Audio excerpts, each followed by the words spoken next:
সফল সফর মাননীয় মুখ্যমন্ত্রী মমতা বন্দ্যোপাধ্যায়ের একটা সফল সফর লন্ডনে লগ্নি থেকে শুরু করে বিভিন্ন শিল্পক্ষেত্রে লগ্নি, বিভিন্ন উৎপাদন ক্ষেত্রে লগ্নি, আইটি এআই সেক্টরে লগ্নি, health sector, education sector, sports sector, cultural sector, এখানে লগ্নি এবং টাই আপ বিস্তারিত আলোচনা হয়েছে।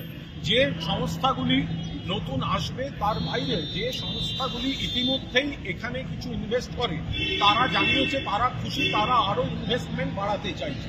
ফলে সব দিক থেকে মাননীয় মুখ্যমন্ত্রী মমতা বন্দ্যোপাধ্যায় আর অক্সফোর্ড যা সম্মান দিয়েছে, আর ওখানকার বাঙালিরা, ভারতীয়রা, দেশি বিদেশি সবাই যা সম্মান দিয়েছেন নারী শক্তির প্রতীক মমতা বন্দ্যোপাধ্যায়কে, এটা যে কোনো ভারতীয় নেতা বা নেত্রীর ক্ষেত্রে এই স্বতঃস্ফূর্ত যে অভ্যর্থনা, এটা নজিরবিহীন দেখার।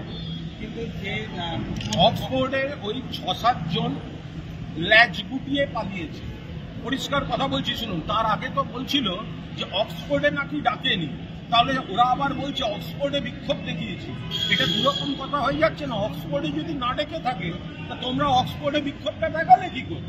২, প্রশ্নোত্তর পর্বে তুমি তো যে কোনো প্রশ্ন মুখ্যমন্ত্রীকে করতে পারবে, মুখ্যমন্ত্রী তো সমস্ত প্রশ্নের জন্য তৈরি ছিলেন।